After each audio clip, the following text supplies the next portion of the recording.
ನಮ್ಮ ಹಾವೇರಿದಾಗ ನೀವೇನಾದರೂ ರಾಜಸ್ಥಾನಿ ಶೈಲಿಯ ಮಿಲ್ಕ್ ಶೇವ್ ಬಾಜಿ ಮತ್ತು ಮಸಾಲಾ ಶೇವ್ ಬಾಜಿ ಟ್ರೈ ಮಾಡ್ಬೇಕಂತಿದ್ರ ಈ ಹೋಟೆಲ್ಗೆ ಬರ್ರಿ. ಹೆಂಗದರಿ ಪೌಣ್ಯರ, ನಾನು ನಿಮ್ಮ ಹಾವೇರಿ ಹುಡುಗ, ನಾನು ಅಭಿ.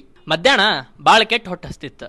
ನಾನು ನಮ್ಮ ದೋಸ್ತಿಗೆ ಹೇಳಿದೆ, ದೋಸ್ತ ಹಾವೇರಿದಾಗ ಚಲೋ ವೆಜ್ ಮತ್ತು ನಾನ್ ವೆಜ್ ಹೋಟೆಲ್ ಎಲ್ಲರ ಐತನ ಅಂತ ಹೇಳಿ. ಕೇಳಿದಾಗ ಅವ ಹೇಳಿದ, ಬಾ ಅಣ್ಣ, ನಮ್ಮ ಹಾನಗಲ್ ರೋಡ್ ಬೈಪಾಸ್ ಹತ್ರ ಇರೋ ಬೃಂದಾವನ ಹೋಟೆಲ್ಗೆ ಹೋಗೋಣ, ಅವ್ರು ಮಾತ್ರ ಊಟನ ಮಸ್ತ್ ಅಂದ್ರೆ ಮಸ್ತ್ ಕೊಡ್ತಾರಂತ ಹೇಳಿ. ಅವ ಹೇಳ್ದಂಗ ನಾವು ಬಂದ್ವಿ ಬೃಂದಾವನ ಹೋಟೆಲ್ಗೆ. ಆ್ಯಂಡ್ ನಾವು ಈ ಹೋಟೆಲಿಗೆ ಬಂದಾಗ ನಮಗೊಂಥರ ಡಿಫ್ರೆಂಟ್ ಅನಿಸ್ತು.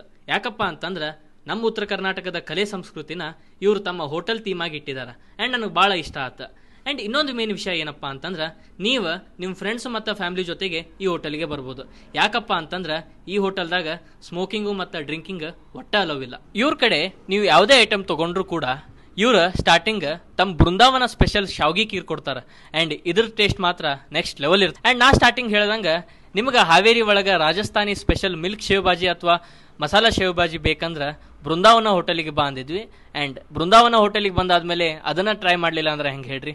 ಫಸ್ಟ್ ಟೈಮ್ ಟ್ರೈ ಮಾಡಿದ್ರು ಕೂಡ ಇದ್ರ ಟೇಸ್ಟ್ ಮಾತ್ರ ಅನಾಹುತ್ತಿತ್ರಿ. ಇವ್ರ ಕಡೆ ಸ್ಪೆಷಲ್ ಎಗ್ ರೋಲು ಮತ್ತು ಚಿಕನ್ ರೋಲ್ ಕೊಡ್ತಾರೆ. ಆ್ಯಂಡ್ ಅದು ಕೂಡ ಪಕ್ಕಾ ಜವಾರಿ ಸ್ಟೈಲ್ದಾಗ. ಮತ್ತು ಇಲ್ಲಿ ತಂದೂರಿ ರೊಟ್ಟಿ ನೋಡಿದ ಕೂಡಲೇ ಒಂಥರ ಮಜಾ ಇತ್ರಿ.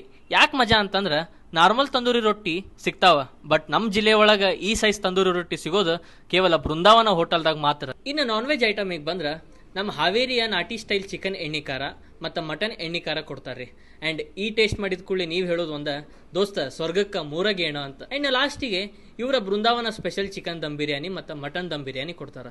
ನೀವು ಹೊಸಕಟ್ಟೆ ಬಿರಿಯಾನಿ ಕೇಳಿರ್ತೀರಿ. ಆ್ಯಂಡ್ ಅದ ಟೇಸ್ಟ್ ಮಾಡ್ಬೇಕಂತಂದ್ರೆ ನೀವು ಬೃಂದಾವನ ಹೋಟೆಲಿಗೆ ಬಂದು ಚಿಕನ್ ದಮ್ ಬಿರಿಯಾನಿ ಅಥವಾ ಮಟನ್ ದಮ್ ಬಿರಿಯಾನಿ ಟೇಸ್ಟ್ ಮಾಡಿದ್ರೆ ಗೊತ್ತಾಗ್ತತಿ. ಸೊ ನೋಡಿದ್ರಲ್ರಿ ನಮ್ಮ ಬೃಂದಾವನ ಹೋಟೆಲ್ ಒಳಗೆ ಎಷ್ಟೆಲ್ಲ ಐಟಮ್ ಸಿಗ್ತಾವ ಅಂತ ಹೇಳಿ. ಸೊ ಮತ್ತೆ ಆಗ್ತಡ ನೀವು ನಿಮ್ಮ ಫ್ರೆಂಡ್ಸ್ ಜೊತೆ ಅಥವಾ ನಿಮ್ಮ ಫ್ಯಾಮಿಲಿ ಜೊತೆ ಬರ್ರಿ. ಆ್ಯಂಡ್ ಬೃಂದಾವನ ಹೋಟೆಲ್ದವ್ರು ಹೇಳ್ದಂಗ ಇಲ್ಲಿ ಪ್ರತಿಯೊಂದು ರುಚಿಯು ಒಂದೊಂದು ಬೇರೆ ಕತೆಗಳನ್ನು ಹೇಳ್ತಾವ ಅಂತ ಹೇಳ್ತಾರೆ. ಸೊ ನೀವು ಬರ್ರಿ, ಒಂದ್ಸಲ ಟೇಸ್ಟ್ ಮಾಡ್ರಿ.